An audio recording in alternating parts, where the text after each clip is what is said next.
మన ముకుంద జ్యువెలర్స్ వారి క్రిస్మస్ మరియు న్యూ ఇయర్ సంబరాలు అన్ని జ్యువెలరీలపై ఉన్న VA flat 10% discount, no making charges. మరో నూతన బ్రాంచ్ ప్రారంభం మన జూబ్లీ హిల్స్ లో.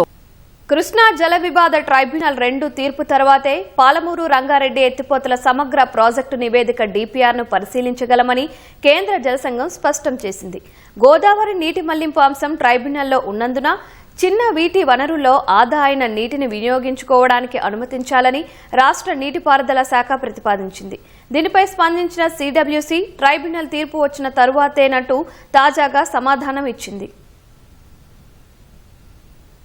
రాష్ట్రంలో రాజకీయ వేడి రాజేస్తున్న పాలమూరు రంగారెడ్డి డిపిఆర్ పరిశీలన అంశంపై రాష్ట్ర నీటిపారుదల శాఖ ప్రతిపాదనకు కేంద్ర జలసంఘం సమాధానమిచ్చింది. కృష్ణా జల వివాద ట్రైబ్యునల్ 2 తీర్పు తరువాతే పాలమూరు రంగారెడ్డి ఎత్తిపోతల సమగ్ర ప్రాజెక్టు నివేదిక డిపిఆర్ను పరిశీలించగలమని సిడబ్ల్యూసి స్పష్టం చేసింది.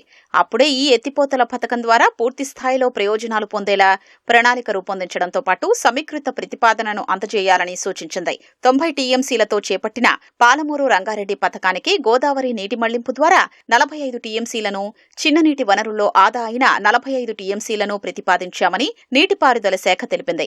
గోదావరి నీటి మళ్లింపు అంశం ట్రైబ్యునల్లో ఉన్నందున ఈలోగా తాగు, సాగునీటి ప్రయోజనాల్ని పాక్షికంగా కల్పించడానికి చిన్న నీటి వనరుల్లో ఆదా అయిన నీటిని వినియోగించుకోవడానికి అనుమతించాలని కోరింది. దీనికి ట్రైబ్యునల్ తీర్పు వచ్చిన తర్వాతేనంటూ సిడబ్ల్యూసి తాజాగా సమాధానమిచ్చింది.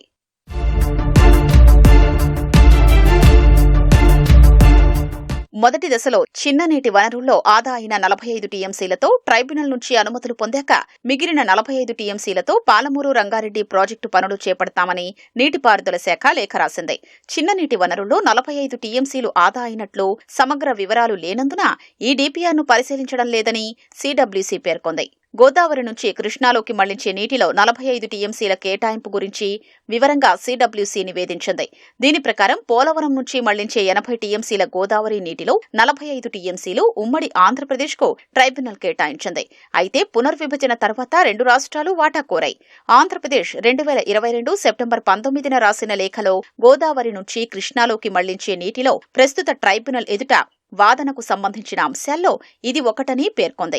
ఈ అంశం ట్రైబ్యునల్ వద్ద విచారణలో ఉన్నందున ఉమ్మడి ఆంధ్రప్రదేశ్కు ఇచ్చిన 45 టీఎంసీలను ఏ రాష్ట్రం కూడా ఏకపక్షంగా కేటాయించుకోవడం కుదరదని, ఇప్పటి వరకు కృష్ణా ట్రైబ్యునల్ 2 అవార్డు ఇవ్వలేదని తెలిపింది. ఈ నీటి పంపిణీకి సంబంధించి 2 రాష్ట్రాల మధ్య పరస్పర అంగీకారం కుదరలేదు. కాబట్టి తెలంగాణ ప్రభుత్వం పాలమూరు రంగారెడ్డి ఎత్తిపోతలకు 45 టీఎంసీల కేటాయింపును సమర్థించుకునే ఒప్పందముంటే సమర్పించాలని స్పష్టం చేసింది.